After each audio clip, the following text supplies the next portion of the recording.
Hello, all you mystery writers out there. Today, I am epically excited because I'm going to be reading you the first chapter of my new novella, Murder on Lake Michigan. And that is up for pre-order starting today. And one thing I've always loved is hearing a writer talk about the choices they made, where an idea came from, why they created the characters or the dialogue or whatever that they did. And I hope that you like that too, because I'm going to be interrupting my chapter just a little bit from time to time to tell you a little bit about the behind the scenes of writing this novella. I stood on the deck of the little boat, gripping the railing and squinting into the mist, hungry for my first glimpse of Bow Island. It came into view as a vague shadow in the distance, dull against the glimmering surface of Lake Michigan. As we got closer, I was able to make out details: the dark, knife-like pines, the strip of sand along the water's edge. And then, suddenly, the Wildwood estate came into view. A wide, elegant set of terraces, sprawling over the hillside, lording it over the little dock where our boat was bound. Mr. Gallow's hand lay beside mine on the railing. I gripped it. "It's showtime," I said. "Indeed." Mr. Gallow's voice was decidedly less cheery than my own. I shot him a look.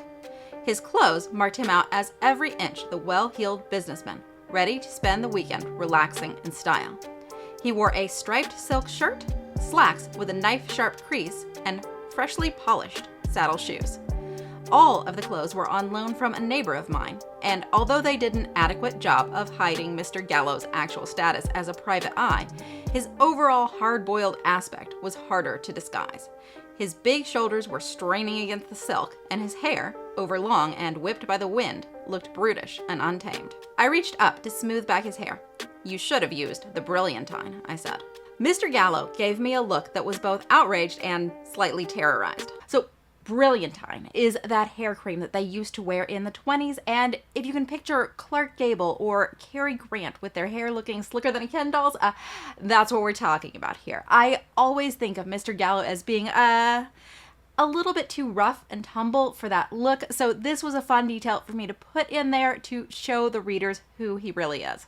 "Don't worry, I didn't bring it," I reassured him. The truth was, I didn't mind how he looked. Hair cream was certainly fashionable, but it wasn't him. I liked him. My only concern was that we wouldn't blend in, and blending in was a big part of our job this weekend. Mr. Gallow and I were on our way to a weekend getaway at the Wildwood estate, but we wouldn't be greeted by our own names. We were attending as Calvin and Annie Ryland, a married couple with the time and money to do as they pleased. Our story was that Calvin was a prosperous executive who was considering investing in Wildwood Industries, the multi-company conglomerate that had been founded by Mr. Wildwood almost 50 years ago. Secretly, we were there to find out who was bleeding it dry. Mr. Wildwood had come to our office 2 weeks ago, on a day when I was in a particularly bad temper and Mr. Gallow was out on a case. His case was exactly the reason for my mood. In fact, it was a perfectly thrilling mystery involving a washed-up singer and her lost diamonds, and for some reason, he didn't want me involved. "Too dangerous," he'd said. It was a line I was getting tired of hearing. So here, what I'm doing is I'm kind of teasing the primary conflict we're going to see between Kitty and Mr. Gallow on this case. I never want to just write a case. I want to write a story. I want to write change, transformation, even if it's a small one. It just feels a little more, toothsome, a little more substantial. Here, it's going to be all about Kitty's idea of her role within the agency and Gallow's resistance to it. But none of this was Mr. Wildwood's fault, and so I did what I always did when Mr. Gallow was out of the office. I settled the new client into a chair, brewed him a cup of our overly strong coffee, the only way Mr. Gallow would drink it, and readied myself to really listen. "The problem, you see, is my will," said Mr. Wildwood. "The lawyers won't accredit it until we figure out why the business keeps losing money." I nodded. "Has business been particularly bad?" Mr. Wildwood took a sip of coffee and tried to cover a wince. "Business is good," he said, "the best it's ever been. But the financials of the company don't reflect it. Something is amiss, and the lawyers want it cleared up before they'll allow my will to be put into place." I suppressed a frown. It wasn't my habit to turn down business, but I didn't think a private eye was the first person I'd turn to in such a situation. "Have you consulted an accountant?" I asked. That was the plan. Mr. Wildwood carried a cane, and his left hand nervously stroked its ornate silver top. In fact, my lawyers arranged for a splendid firm to go over the financials inch by inch. He settled his coffee into its saucer and looked at me squarely. But the morning the books were to be handed over, He spread his hands. Disappeared, I said, and despite my intention of maintaining a soothing, professional manner, a little thrill crept into my voice. Not mismanagement, then, and not a poor bookkeeper. If someone deliberately stole the financials, I'm afraid you have an embezzler. Mr. Wildwood hung his head in shame. I can't believe this could happen. And now, he looked up at me. The worst possible time. I need that will to be recognized. I nodded sympathetically and took a long sip of my coffee to give myself a moment to think. Mr. Wildwood's company was in deep trouble, most likely being attacked by someone within. That would have upset anyone, but the company itself didn't seem to be his main focus. This was the third time he had mentioned his will. Forgive me for asking, I said. Are you in poor health, Mr. Wildwood? This business has been my life, he said. I just want to pass it on to my children. That was an answer of a kind. I nodded. And what business is it, exactly? Mr. Wildwood looked affronted. Wildwood Industries, he said, as though that would clear everything up. When I continued to look at him in bright inquiry, he narrowed his eyes. Metalworking. Ah! It took another cup of coffee, but eventually I worked out that Wildwood Industries was a perfect panoply of vigorous, aggressive, and wildly lucrative companies. There was Wildwood Ore, which mined metals, and Wildwood Homewares, which produced silverware and other domestic niceties. But by far, the biggest cash cow was Wildwood Ships, which built battleships and sold them to none other than the most reliable customer of all, the United States Navy. You've come to the right place. I leaned forward and placed my hand on his. Mr. Gallo will get to the bottom of this. Mr. Wildwood smiled at me kindly. Thank you, my dear, but I really should discuss this with him. Will he be back soon? And that was when I got the idea. The one that had landed us here in the middle of Lake Michigan, about to tell a bunch of big, fat lies to the most powerful family I was ever likely to meet. Don't worry, I told Mr. Wildwood, putting on my most earnest and reassuring smile. I know exactly what his plan will be. The boat bumped against the dock, and we made our way ashore. Mr. Gallo slipped his hand under my elbow and steadied me as I teetered on unsteady sea legs and a pair of very high heels.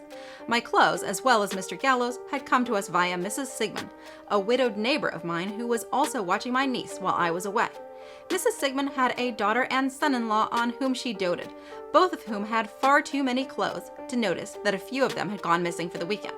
I thought the old dear had enjoyed sneaking into their townhouse and making off with a few choice items. Her daughter was a bit slimmer than me, but fortunately, the loose, fashionable drape of her clothes made it hard to notice. So I had two problems to fix here. How could Kitty pass as a rich lady when I make kind of a big deal of her financial difficulties throughout the series? And how was I going to dispose of her 8-year-old cousin for the weekend? And whenever you have problems like this, adding an ally to your stable of characters is a great way to do it. Your allies can give you lots of things. Information, access, and in this case, resources, namely clothes and a babysitter. Mrs. Sigmund is named after the pastor who brought me to Christ, so little hat tip there, and I hope to use this character again in some future story and maybe actually get to have her come on stage and let everybody meet her. The boat's pilot came out of the wheelhouse, tugging a crisp blue chauffeur's hat onto his head. He tied up the boat and led us to the car that was already parked beside the dock. May I drive you up to the house? Mr. Gallo grunted an assent, which was his idea of how rich people spoke to servants. Yes, thank you, I said. The man tied our bags to his rear bumper and we drove up to the house through a tree-lined avenue that somehow managed to look both sculpted and wild, as though a gardener had carefully planted brush in all the right places and teased wildflowers into bloom in attractively eclectic patches. Mr. Gallo's veneer of hauteur wore off when he got interested in the Rolls-Royce Phantom we rode in, and the two men chatted amiably about cars for the rest of the trip. Up at the house, we piled out of the car. I looked up at the gleaming white pillars that supported the portico and ran a nervous hand down my skirt to smooth any wrinkles. Had I made a mistake in bringing us here? Did we have the skills to pull it off? Mr. Gallo gave me his arm and leaned close to me.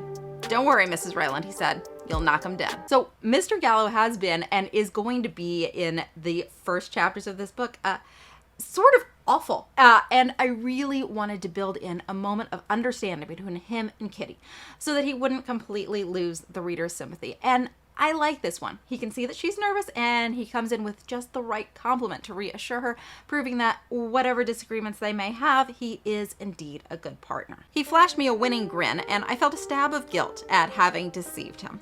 Both Mr. Wildwood and Mr. Gallo had been a trifle alarmed at the idea of me participating in the investigation. Both believed I was here at the insistence of the other, and my presence made perfect sense. By working as a pair, we'd be able to interview suspects from two different angles. Mr. Gallo, posing as an investor, could ask direct questions about financial matters, and I, as his sweet, friendly, perhaps slightly less than brilliant wife, could elicit personal confidences and ferret out the truth of people's motives. It was a good plan, and if I had brought it to life with a bit of subterfuge, well, I could live with that. I might have been honest and told my boss the plan was mine, but here's the thing you have to understand about Mr. Gallo. You could reason with the man. You could even win if you came prepared with good arguments and a whole heap of resolve. But it was easier, so much easier, to go around him. Okay, this sentence used to be do an end run around him, and a friend pointed out that a football metaphor is just not that accessible for a young woman in the 1920s. Americans at this time would be more likely to reach for baseball metaphors, which was our national sport. I was tired of being shut out of our cases. Tired of being tasked with the safe duties, which were also the boring ones. The errands, the phone calls, the filing. The filing! I had come to Chicago with the idea of living an adventurous life in one of the biggest, most modern cities in the world. And I had landed a job working for a real-life, honest-to-goodness, hard-boiled detective. I wasn't about to let him keep me behind a desk while he got to go out and have all the fun. He wanted me safe, and a desk job was safe. But like Mr. Gallo and the Brilliantine, it was a big no-sale. It didn't matter that it was normal, that it was proper, that a million other girls were doing it. It wasn't right for me, and I needed him to understand that. A distinguished-looking elderly butler met us at the door and showed us into a palatial drawing room. Wealth was on display from floor to ceiling, with a wide Persian rug, striped silk sofas, and long, sheer draperies that were transparent enough to afford a view of Lake Michigan, glistening in the sunlight far below our hilltop perch. But none of it drew the eye quite like the two men standing by the sideboard in the corner of the room. They resembled Mr. Wildwood so strongly that I had no doubt that they were his sons, Charlie and George. They leaned close together, and their voices were pitched low, but I had no trouble understanding their body language. From the scowls on their faces, they were both mad as hornets, and when one of them slammed the decanter down on the table, I feared it would shatter. Mr. Wildwood stood near, watching his sons with a look of pained helplessness. He carried the same silver-topped cane I'd seen him use at the office, but he seemed to lean on it a little more heavily today. Nearby, a golden-haired woman sat leafing lazily through a magazine, utterly unconcerned with the argument going on a few feet away. Vivian Wildwood, no doubt. Mr. Wildwood's daughter. "I'm not discussing it any further, Georgie," said the taller of the Wildwood sons. "You've never discussed it at all," said his brother, the one who had slammed down the decanter.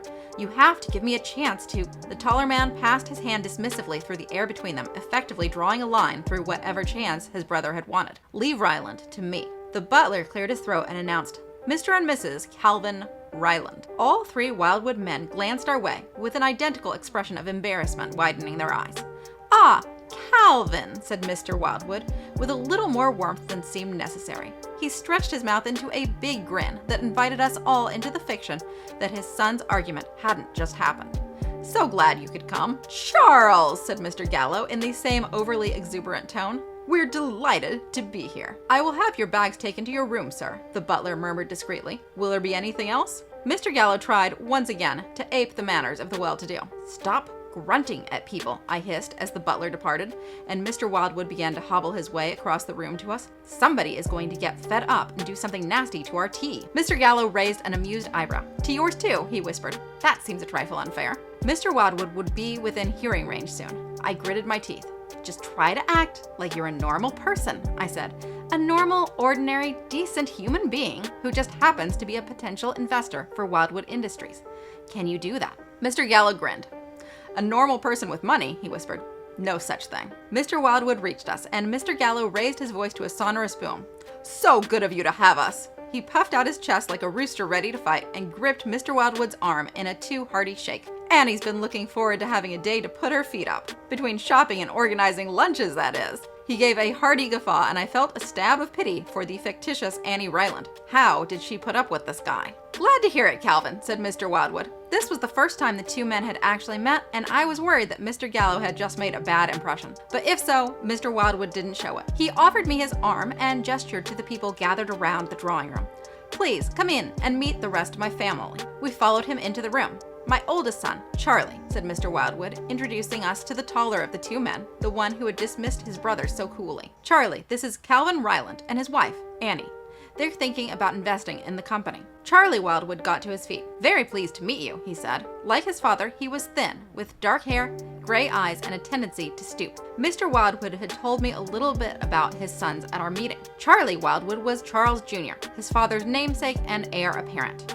According to the will that concerned Mr. Wildwood so greatly, Charlie would be inheriting Wildwood Ships, the most reliable and most lucrative of the three companies that comprised Wildwood Industries. This was partially because he was the oldest son, but also because, in his father's view, he had the best head for business. Mr. Wildwood saw Charlie as his heir not just in fact, but also in aptitude and disposition. Even if Charlie had been the younger of his boys, I suspected he would have found a way to leave Wildwood Ships to him. Charlie offered Mr. Gallo his hand. You'll be joining the company at a very exciting time.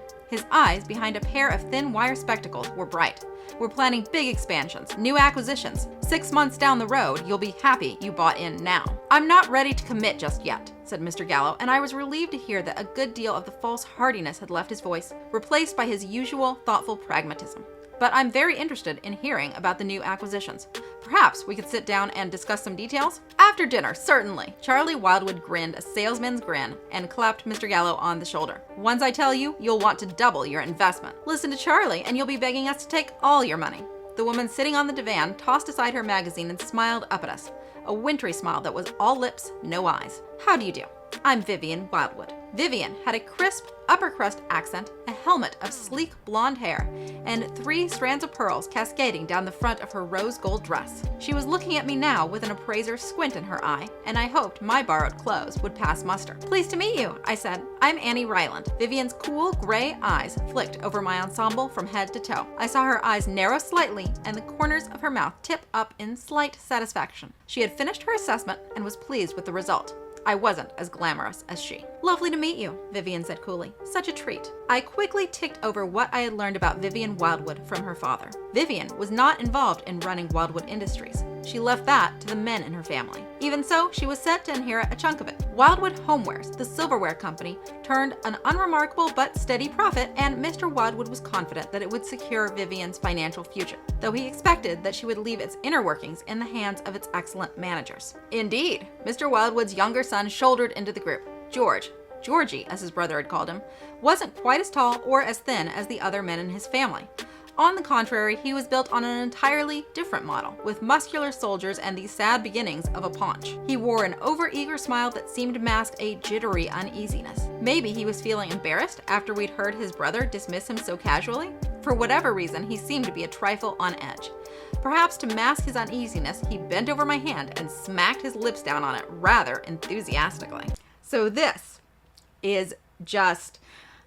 it's over the line in 1920s norms. This would be like giving a full-body hug to a woman you just met right in front of her husband.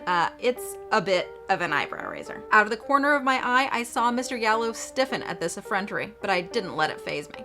I met George's eyes, which, like those of the other Wildwoods, were cool and gray. I'm happy to meet you, Mr. George, put in old Mr. Wildwood, and though the word was directed at me, it held a dark note of warning for his son. He glared at the younger man, who winked boldly at me before dropping my hand. Please forgive my younger son, said Mr. Wildwood. He forgets himself. I briefly considered how Annie Ryland, socialite and high society wife, would react to having her hand kissed wetly by a potential business partner. I decided that she would laugh it off to protect her husband's business relationship, which was just as well since that was entirely in my own interests. Making a scene was not on my agenda. I was meant to be cozying up to the Wildwoods, not humiliating them. So I laughed lightly. Not at all.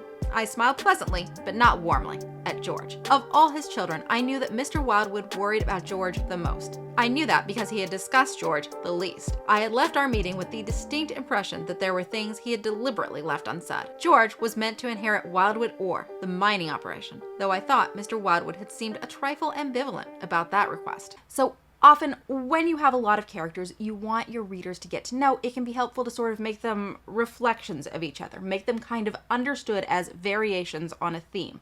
And that's what I've tried to do with the brothers here. I've tried to paint George here as the sadder, sloppier, less polished version of Charlie, and I hope that works to kind of keep them straight in the reader's mind as we move on into the next chapter. Vivian, dear, why don't you take Mrs. Ryland outside and show her your orchids? Let us men get acquainted. Vivian rolled her eyes in an exaggerated arc, but she slipped her arm into mine and began to escort me from the room. That was when I saw the last member of the party. She was seated apart from the others, in shadow near the wall, and the drab colors of her clothing had allowed her to blend quite thoroughly into the background. She didn't look like a Wildwood. She wore a plain wool skirt and sweater, which, though primly neat, looked completely out of place in the elegant drawing room. Her straw-colored hair wasn't bobbed, but coiled into a neat chignon at the nape of her neck, and a pair of black spectacles sat perched on her nose. I asked, "Will you be joining us, Miss—" "My apologies," said Mr. Wildwood. "Mrs. Ryland, allow me to present Miss Pauline Bridge, my secretary. She's kindly agreed to spend the weekend with us so that we can get a head start on finalizing your husband's investment." "Ah," I said, "a pleasure to meet you, I'm sure." Likewise. Miss Bridge's voice was soft,